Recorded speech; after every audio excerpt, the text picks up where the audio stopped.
नमस्कार खमागणी, मैं आपका साथी अध्यापक कवि विजय गोयल ज्ञानदीप एजुकेशन चैनल पर आप सभी का हार्दिक अभिनंदन करता हूं। मेरे साथियों, जिस घड़ी का आपको इंतजार था आखिर वो घड़ी आ गई है। 27 और 28 फरवरी मेरे जो साथी रीट पात्रता परीक्षा का एग्जाम दे रहे हैं, मेरे उन सभी साथियों को रीट पात्रता परीक्षा की अग्रिम शुभकामनाएं कि आप उस पात्रता परीक्षा को फाइट कर पाओ और पास कर पाओ। मेरे साथियों, पास तो आप कर लोगे, आपके हौसले बुलंद है, लेकिन कभी कभी हम कुछ ऐसी गलतियां कर जाते हैं जिनके कारण से हम उस सफलता तक नहीं पहुंच पाते हैं। तो मेरे ऐसे बहुत सारे साथी जो पहली बार रीट परीक्षा दे रहे हैं, रीट पात्रता परीक्षा दे रहे हैं, उनके लिए मेरे को सुझाव रहेंगे कि परीक्षा से पूर्व और परीक्षा कक्ष में आपको किन बातों पर ध्यान देना है, क्या क्या सावधानियां रखनी है। तो मेरे सभी साथी एकाग्रचित्ता से इस वीडियो को देखेंगे और इन बातों पर अमल करेंगे, और इन बातों पर अमल करोगे तो आपका स्कोर जितना बन रहा है उससे लगभग 4-5 नंबर स्कोर है, अच्छा ही बनेगा, बेहतर बनेगा। तो मेरे साथियों, देखते हैं परीक्षा से पूर्व किन बातों पर आपको ध्यान देना है। मेरे साथियों, जब भी आप परीक्षा देने के लिए घर से रवानगी करो, जब रवाना हो तो आप अपनी कुछ चीज़ों को संभाल जरूर लेवे। जैसे आपका एडमिट कार्ड हो गया, क्या आपने उसकी जो फोटोकॉपी है या एडमिट कार्ड निकाल के रखा है? यदि आपने ऐसा नहीं किया है तो कभी कभी ऐसा होता है कि परीक्षा सेंटर के पास में कोई फोटोकॉपी की दुकान नहीं होती, फिर हमें भागना पड़ता है। एडमिट कार्ड को देख लेवे, साथ में आपका फोटो, आप नवीनतम फोटो ले जाइए, नवीनतम फोटो होना चाहिए, और पेन आपका ब्लू या ब्लैक। इसके साथ में आपका एक आईडी प्रूफ, और आईडी प्रूफ के अंतर्गत आप आधार कार्ड है, आपका जो ड्राइविंग लाइसेंस है, या फिर आपके जो पैन कार्ड है जिसमें आपका जो चेहरा है थोड़ा क्लियर दिखता हो, वैसा आप आईडी प्रूफ लेकर जाए, और आपके नाम की स्पेलिंग वगैरह सही हो, ऐसा आईडी प्रूफ आप लेकर जाए। तो घर से रवानगी करते समय आप इन बातों को आप अवश्य ध्यान में रखोगे कि एडमिट कार्ड, फोटो, पेन और आईडी प्रूफ आपके पास में अपने बैग में डाला है या पर्स में डाला है नहीं। दूसरा आपका ड्रेस कोड, ड्रेस कोड का भी आप ध्यान रखें। मेल है तो आपको मेल को जैसे बड़े बटन वाले जो आपके कमीज होते हैं या फिर कोट होते हैं, तो ऐसे आप बड़े बटन वाला नहीं पहन के जाए, तो आपके एडमिट कार्ड में स्पेशल लिखा हुआ है। साथ में पर्स वगैरह इन सब की तो ये आप सभी जानते हो कि मनाही होती है, और साथ में आपके हाथों में या कानों में कुछ ज्वेलरी वगैरह डाली हुई है, तो उसको भी आप घर पे उतार के चले जाए तो वो बेहतर रहता है, क्योंकि बाद में आप वहाँ आप जल्दबाजी में ज्वेलरी उतारते हो और पता नहीं कहाँ डाल देते हो, तो फिर आपका उसमें नुकसान ही होना है। तो हम पहले से ही थोड़े सतर्क रहे, ठीक है। फीमेल के लिए जैसे आप चूड़ी हैं या फिर ज्वेलरी हैं, ये पहन के नहीं जाए, और बाकी जो ड्रेस कोड है तो आपको तो पता ही है, ठीक है ना। ज्वेलरी वगैरह है, इसको आप है ना घर पे सुरक्षित रख के जाए तो वो सबसे ज़्यादा बेस्ट रहता है। और सबसे मुख्य बात, कम से कम आपको 2 घंटे पहले, 2 आवर्स पहले आपको परीक्षा हॉल पर पहुंच जाना है किसी भी हालत में, क्योंकि इसके बाद में 1 घंटे पहले आपको एंट्री मिलेगी, ठीक है, ताकि आप रिलैक्स रह सको। ऐसा नहीं हो कि आप जल्दबाजी में, ठीक है ना, अब परीक्षा को आपके लगभग 1.25 घंटा बचा या 1.5 घंटा बचा है, हो सकता है आपका ट्रैफिक जाम हो जाए या कुछ और समस्या हो जाए, फिर आप जल्दबाजी में भागो, और आपका इस जल्दबाजी के कारण भी, ठीक है, आप दिमाग पर फिर डिप्रेशन में थोड़ा दिमाग जाएगा, और दिमाग डिप्रेशन जाने के कारण आपका पेपर के 2-4% इसी वजह से भी आपके गलत होने के चांस रहते हैं। तो आप 2 घंटे पहले पहुंच जाओगे तो एकदम से आप रिलैक्स हो जाओगे, हाँ मैं पहुंच गया हूं, तो मुझे कोई टेंशन नहीं है, ठीक है ना। और आपने देखा होगा कभी कभी जैसे 1 घंटा हो गया और 1 घंटा होने के जैसे 1 घंटा बाकी है, एंट्री शुरू कर दी है, और हम क्या करते हैं लगभग ठीक है ना 55 मिनट या आपके 50 मिनट बाकी रहते हैं, तब वहां जाके पहुंचते हैं और एंट्री बंद हो जाती है, तो भी हम रह जाते हैं। मेरे साथ में वैसे एक ऐसा वाकया हुआ, कभी आपको आगे वीडियो में दिखाऊंगा, लेकिन आपको इन बातों का ध्यान रखना है परीक्षा से पूर्व। और परीक्षा कक्ष में आपको क्या ध्यान रखना है, देखिए मेरे साथियों, आप बिल्कुल रिलैक्स होके जाइए, ठीक है। आपने जितना पढ़ा है बाकी सभी ने भी उतना ही पढ़ा है, हाँ, किसी ने 1-2-4 चैप्टर एक्स्ट्रा पढ़ लिए होंगे, किसी अदर बुक से पढ़ लिए होंगे, लेकिन तैयारी लगभग सभी की समान होती है। अब आप पेपर अटेंड किस प्रकार से करते हो, रिलैक्स माइंड से करते हो या फिर डिप्रेसिव माइंड से करते हो, ये बड़े मायने रखता है। तो आप जाते ही क्या कीजिए, जैसे अपनी टेबल पर सीट पर बैठे, तो सबसे पहले आप जाते ही क्या कीजिए, डीप ब्रीथ, ठीक है ना, 5-7 आप गहरी सांसें लीजिए। गहरी सांस लेने से आपके अंदर जो है ज्यादा मात्रा में ऑक्सीजन जाएगी और आपका दिमाग एकदम से रिलैक्स हो जाएगा। ठीक है, आप खुद को रिलैक्स महसूस करोगे।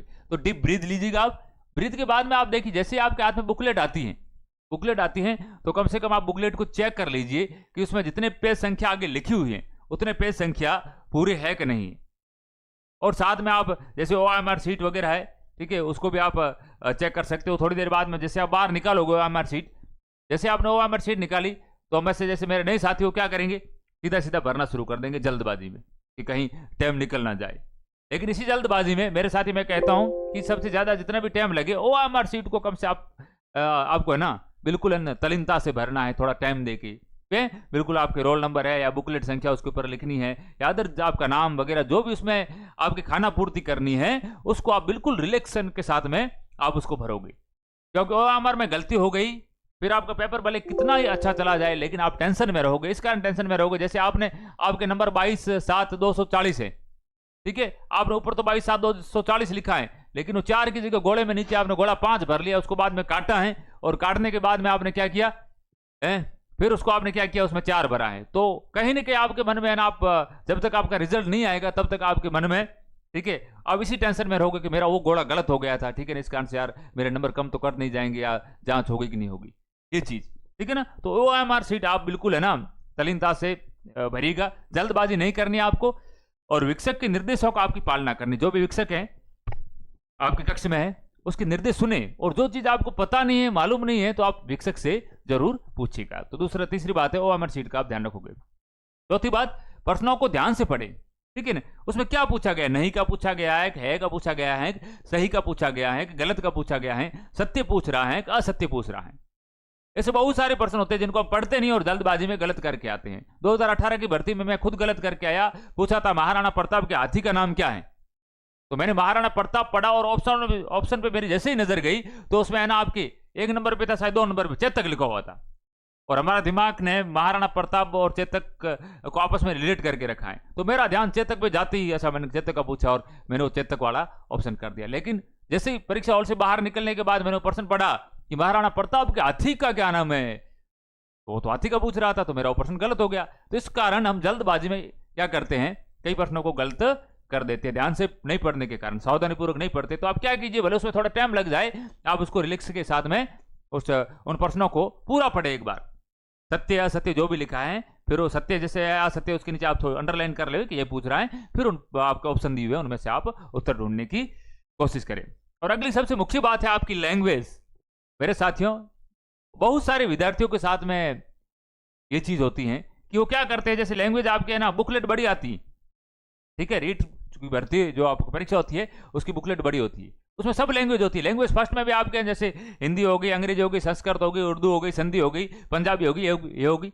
और लैंग्वेज सेकंड में भी हिंदी, आपके अंग्रेजी, संस्कृत, उर्दू, पंजाबी, सिंधी, ये सब हो गई। तो कभी कभी हम क्या करते हैं, हमारे लैंग्वेज फर्स्ट है वो हिंदी चूज की है, लेकिन हम क्या कर देते हैं, लैंग्वेज सेकंड की हिंदी है, उसके प्रश्नों को OMR हल करके OMR शीट में भर देते हैं। तो वो तो सीधी सी बात है, अपनी पूरी गलत होनी है, कोई 1-2 संयोग से सही हो जाए तो हो जाए। तो आपको इस चीज का अवश्य ख्याल रखना है कि मेरी लैंग्वेज फर्स्ट आपकी हिंदी है, तो पहले मैं लैंग्वेज फर्स्ट खोलूं और उसमें हिंदी चूज करूं। अब मेरे लैंग्वेज सेकंड जैसे इंग्लिश है, तो अब कुछ ऐसे भी कर देते कि लैंग्वेज फर्स्ट वाले में भी ना फर्स्ट की आपकी हिंदी कर दी और लैंग्वेज से सेकंड उसने इंग्लिश या संस्कृत चूज करके रखी है, तो लैंग्वेज फर्स्ट वाली जो आपके अंग्रेजी या संस्कृत है, तो कुछ बंदे उसी को हल कर देते हैं। ऐसा आपको नहीं करना है।